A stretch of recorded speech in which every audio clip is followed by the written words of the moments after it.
This is my channel, Westside Crime Show, where we talk about true crime and new cases as well. So today I've got about three cold cases here at the moment.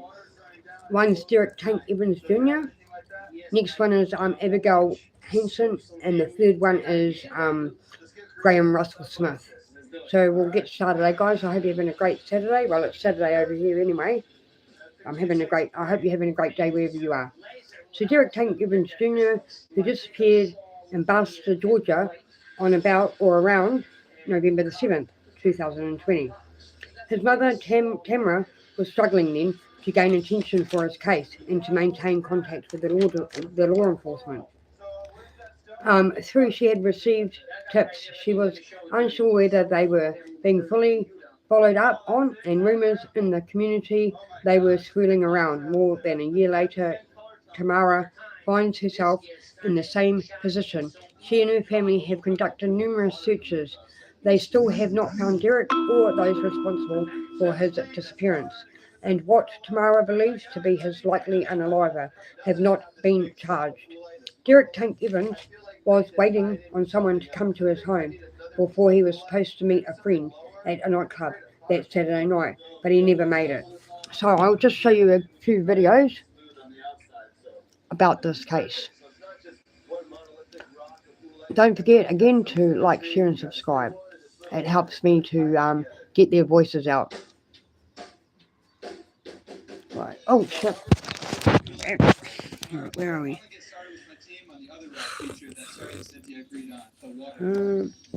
No.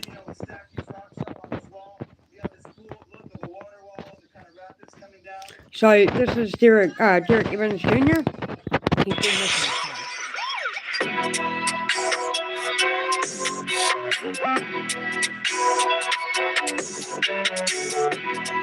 Valdosta police want your help to find a missing man.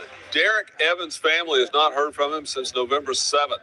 WLB News 10's Jennifer Moore John joins us live from the police department. Jennifer, you spoke with his aunt today. What did you find out? Jim, Evans' aunt tells me it is not like him to disappear, and his family is very worried. She shared with me what was the last thing she heard that happened that Saturday. Take a listen. He's been missing for about 2 weeks now. We know that he was planning to spend some time with a friend, and he said that he would call her back when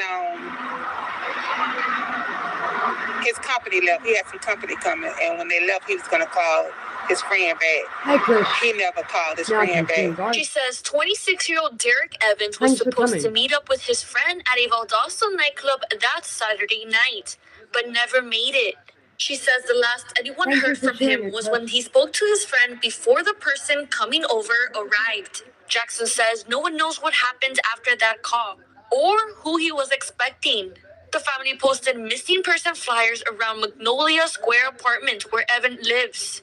I don't really know too much about him. He kind of stays to himself unless I see him or unless I have work to do in his apartment. Kyrie Sermons is a maintenance manager at the apartment complex. He tells me he didn't know he was missing until police passed by.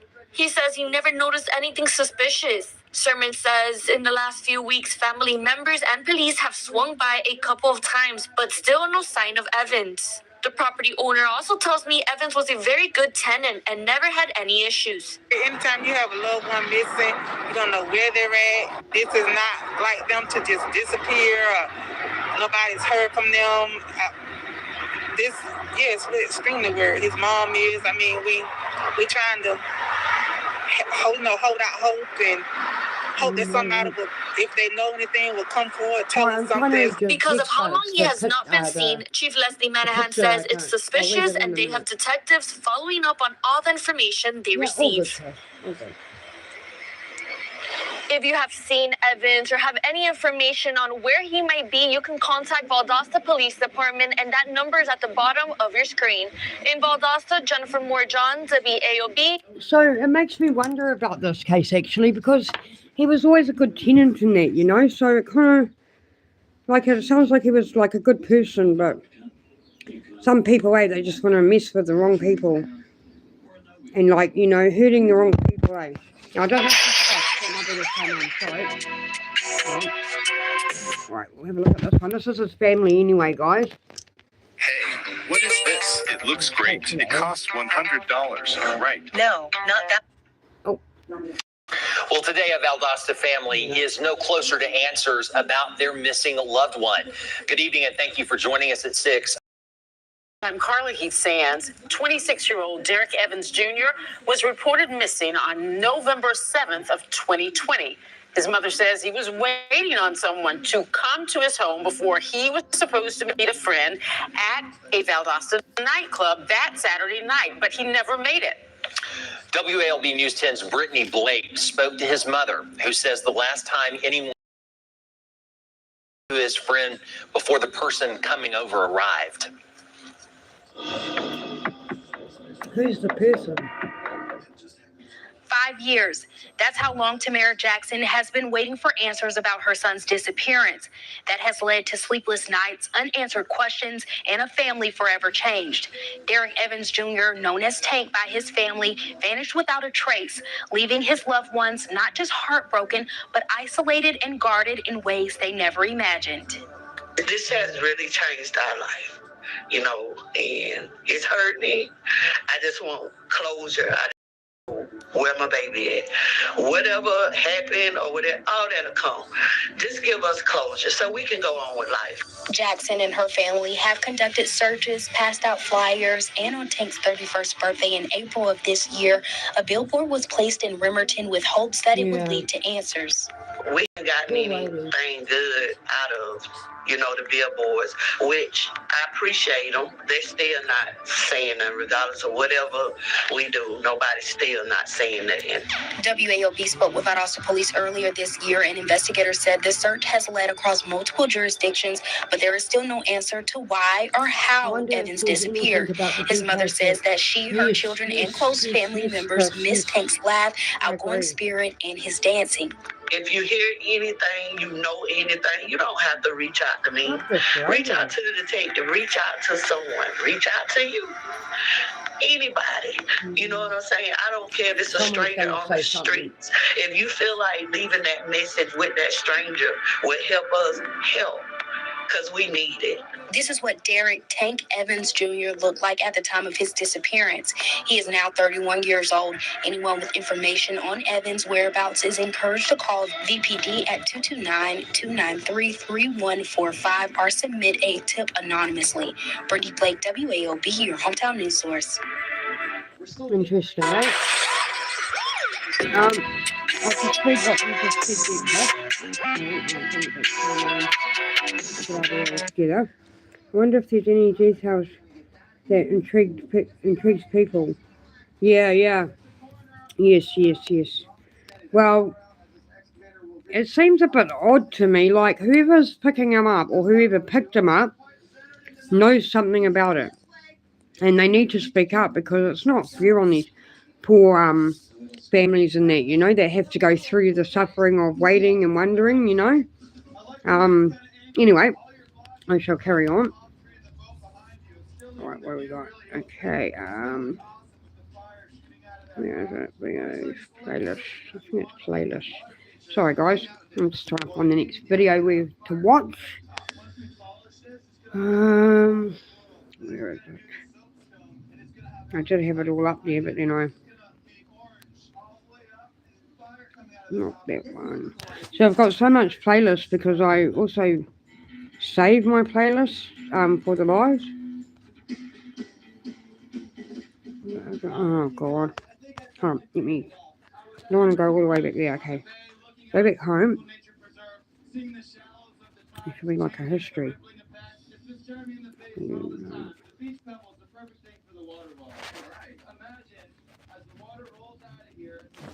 Okay. Oh, here we go. Thank you. That's better. Sorry, guys. Okay, so that one, I played that one. And I think I played this one. Hi, we're missionaries for the Church of Jesus Christ of Latter-day Saints. Did you just move into the area and are looking for a church community? We just had one of our friends move in.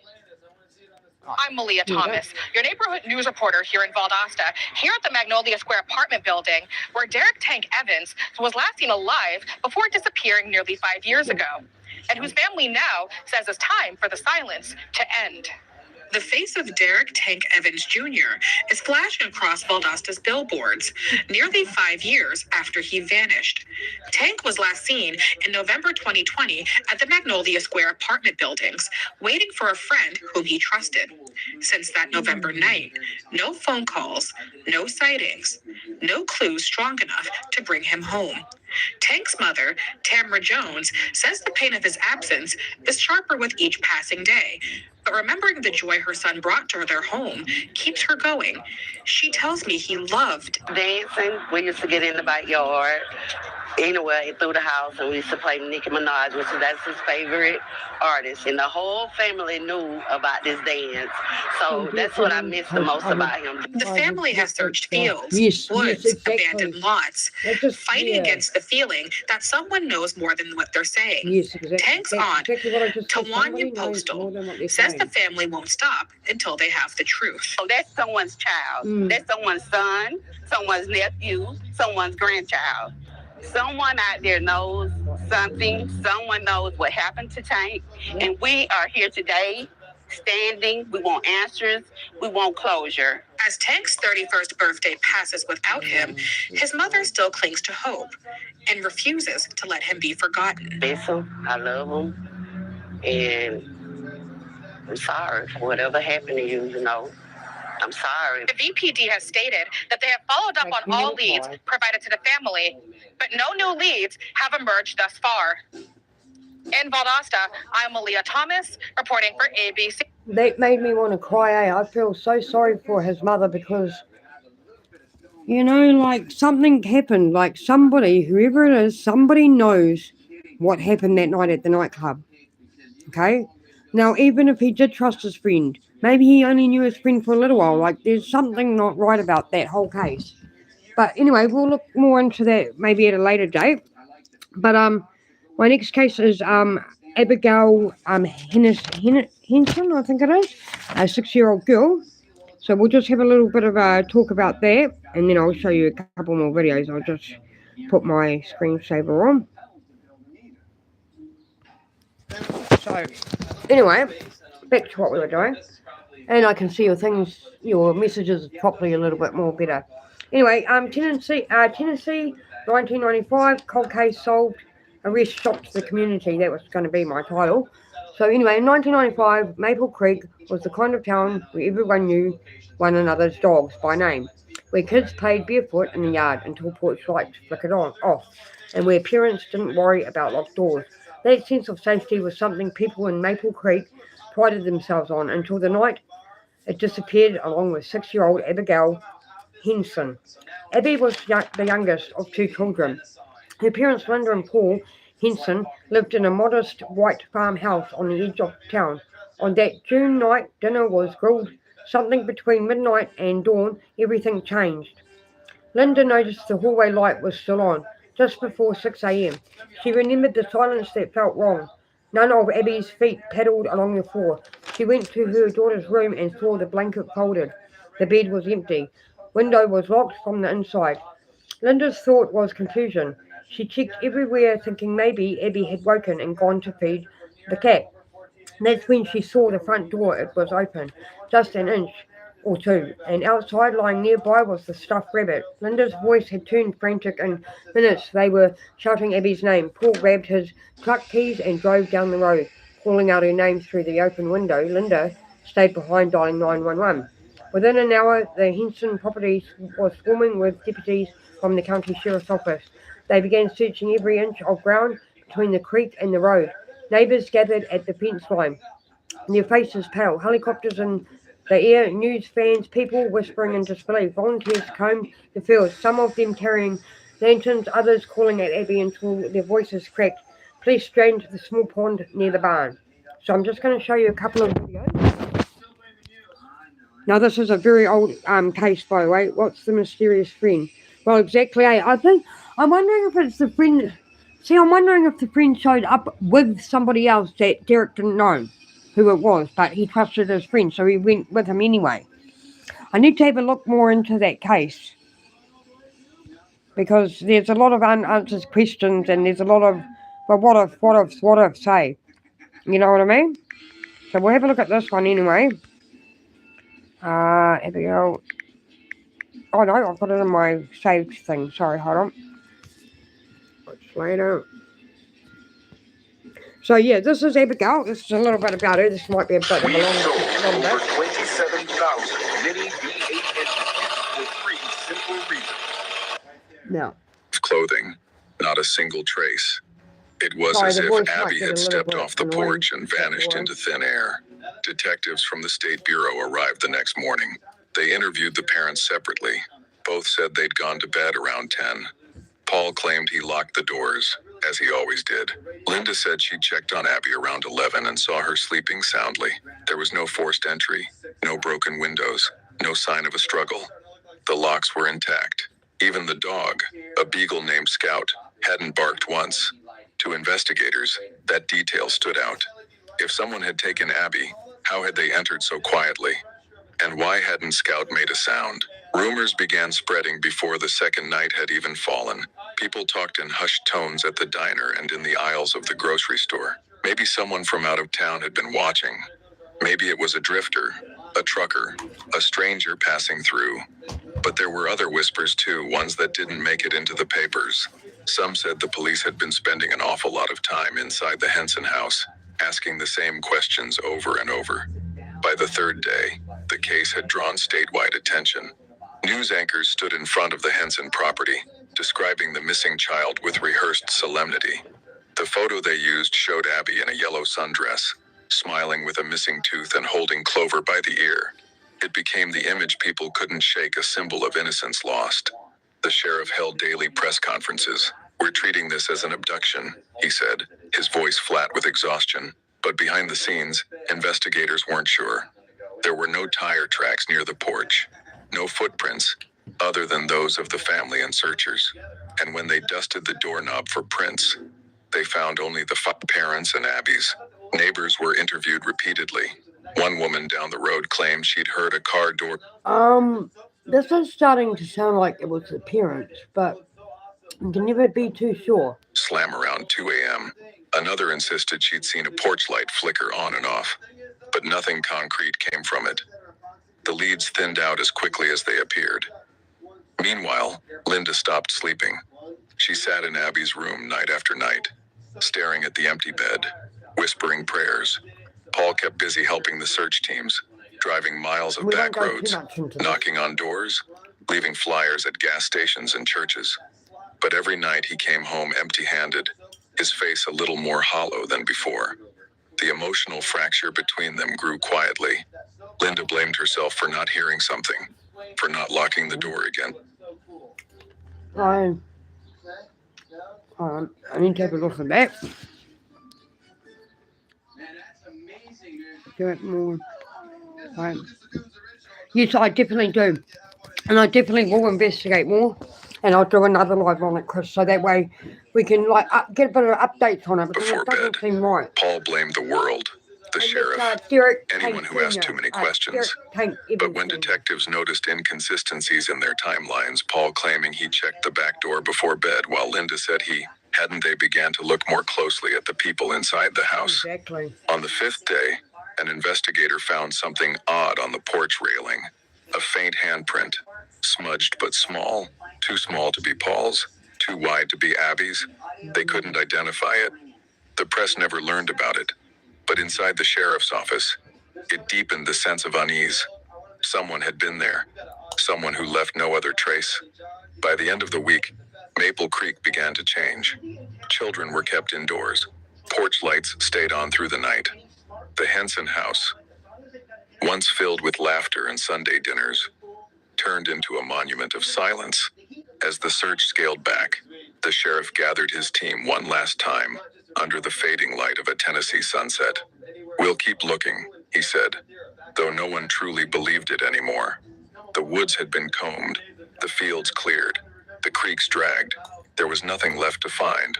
But even in the absence of evidence, Something about the case refused to settle. It wasn't just the lack of answers, it was the sense that the truth was still inside that farmhouse, hidden behind someone's silence. Years later, those who were there that week would still remember the sound of that silence, the way it hung in the air after the searchers went home, after the reporters left, after the porch light burned out for good. They'd say it felt like the town itself had stopped breathing. And as the investigation grew cold, detectives began to ask themselves a question they couldn't shake. If no one broke in that night, then who opened the door? Exactly. In the days that followed Abby Henson's disappearance, Maple Creek changed in ways no one could quite describe. The laughter that used to spill from porches was gone. The church bell. Okay, we don't need to go fully into all of that because some of these videos I find they do go on and on. But yeah, it's still a cold case today. They still haven't found Abby Henson, which is sad. It's sad for everybody. But you know, it makes me think, well, if it was an intruder, they would obviously break the locks and that. So now I'm starting, I'm like that fella. I'm starting to look at the people on the inside in the house that were with her. Now, I've got the last case I'm going to do is one from my own hometown, which is from my own country, which is New Zealand. So, here we go. I'll just put me back onto this.